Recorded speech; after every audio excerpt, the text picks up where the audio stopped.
Okay, let's dive deep. We're tackling where hair care seems to be heading in 2025. We're pulling insights from this stack of sources you shared. That's right.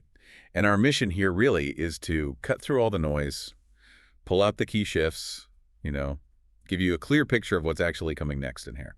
And honestly, reading through these, the big takeaway for me is, wow, it's about so much more than just like getting shine or finding the right shampoo anymore. Definitely. It feels like it's fundamentally changing, becoming really tied into scalp health, how products make you feel, Yeah, that emotional connection. and even the whole ritual around your routine. Exactly. It's a real transformation, moving away from just surface level fixes Hmm. to something much more, well, strategic and integrated. Okay, so let's unpack that. What are the core themes the sources are pointing to for 2025? Well, one of the first things that really jumps out is how premium hair growth solutions are becoming. Ah, yeah, that's a shift, isn't it? It really is. Mm. Because for a long time, dealing with hair loss or thinning felt very clinical, almost medicalized. Right. But now these sources are showing luxury brands, prestige names, moving heavily into this space. And what's interesting, what the sources really highlight is how they're doing it. They're elevating the whole experience. So not just the ingredients. Well, yes, you're seeing the clinically proven actives, things like red clover extract, P-peptides, caffeine, Yeah. but they're presented in these formulas with really sophisticated textures, high-end packaging. Okay. The key isn't only the promise of growth, the functional aspect, but positioning these as part of well, a luxury self-care routine, kind of like you'd approach prestige skincare. Ah, okay. Treating hair concerns with that same level of ritual, that same care you'd give your face, that parallel feels really strong here. Exactly. Okay, so building on that idea of strategic treatment, the next trend seems to focus on frizz. The sources talk about needing a real strategy. Yeah, and this point really pushes beyond just, smoothing the hair cuticle for a few hours. It's asking the question, are you just masking the frizz, or you're actually fixing why it's happening in the first place? And the sources suggest that for 2025, brands are aiming for fixing it. For the latter, frizz is seen less as just a surface thing and Mhm. more like a sign of maybe deeper issues like lipid depletion or humidity sensitivity, cuticle fatigue even. Right, and maybe we should break those down just quickly Yeah. because they're kind of core to this whole strategy Good shift. idea. So lipid depletion, that's basically when the natural oils and fats inside the hair strand are missing. Hmm. It leaves it porous. Okay. And cuticle fatigue, that's when the hair's outer layer, those tiny overlapping scales, Hmm. gets damaged or lifted, like worn out shingles on a roof. Got it. So the actual structure of the hair is compromised. Precisely. So the formulas are evolving quite a bit. They're using ingredients like biofermented components. Okay, what are those? They're basically ingredients that have been broken down by microbes, which makes them more potent, easier for the hair to absorb. That, along with things like advanced silk proteins and, interestingly, plant-based silicones. Hmm. The goal here is results that last for days, not hours, because they're actually improving the hair's internal structure, its resilience. So structural integrity for like long-term frizz control, not just putting a temporary shield on it. That makes a lot of sense. Yeah. Now, even with all this focus on the underlying health, the sources do say that super sleek look isn't going anywhere.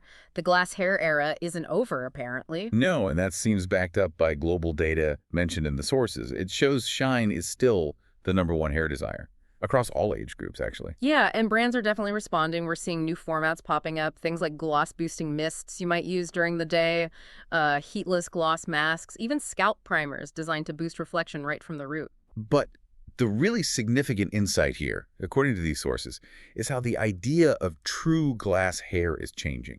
It's increasingly presented as, well, a result of a healthy scalp and a healthy hair structure, Ah.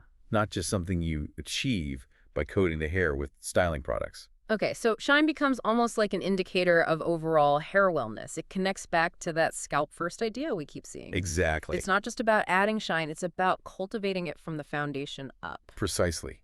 It reframes that whole aesthetic goal as a benefit of health. Right. Okay, speaking of cultivating wellness and experience, Mm. the next trend is one the source expert seemed particularly excited about: sensory hair care. Yes. This is where that ritual, that emotional connection really comes into play. Consumers aren't just looking for functional benefits anymore. They want, feel-good moments built into their routine. And brands are leaning in hard. The sources mention everything from like ASMR-inspired packaging, Yeah. those satisfying clicks or textures, Uh, to novel foaming textures, even curated music to go with product tutorials to enhance the mood.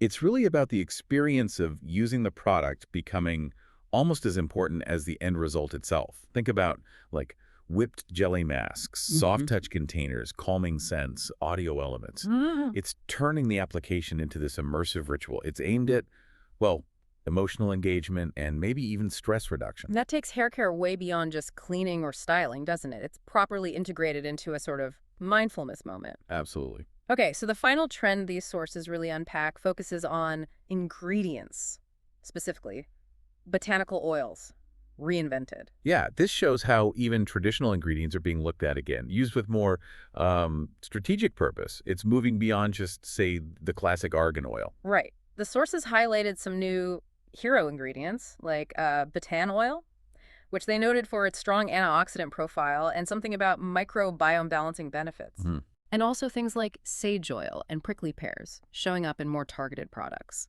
soothing scalp serums, new hybrid cleansers.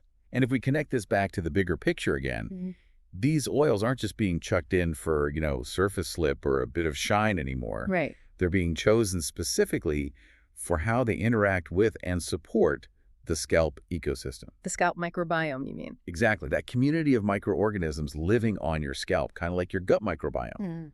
Keeping that balanced is seen as really crucial for scalp health now. So these oils are now viewed as like active participants in maintaining the fundamental health of the scalp, not just conditioners for the hair strand itself. Precisely, they're nourishing the foundation, Yeah.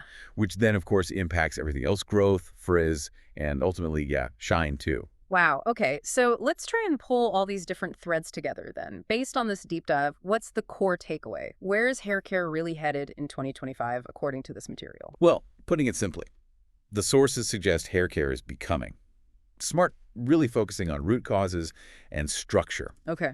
Scalp first, treating that foundation is absolutely key. Uh-huh. Emotionally engaging, valuing the ritual and the sensory experience. Yeah. Ingredient driven with a real focus on specific functional actives. Right. And finally, deeply rooted in ritual, integrated into those moments of self-care. So it's a really significant, quite strategic move away from just, purely aesthetic fixes towards a much more holistic approach, one that prioritizes health and experience and effectiveness right from the root. Exactly. Which I think leaves us with a really fascinating question for you, the listener, to maybe mull over based on everything we've talked about here. Yeah. Given that hair care is becoming so deeply connected now to mood and ritual and this fundamental scalp health, Yeah. how might your personal routine evolve? Beyond just the traditional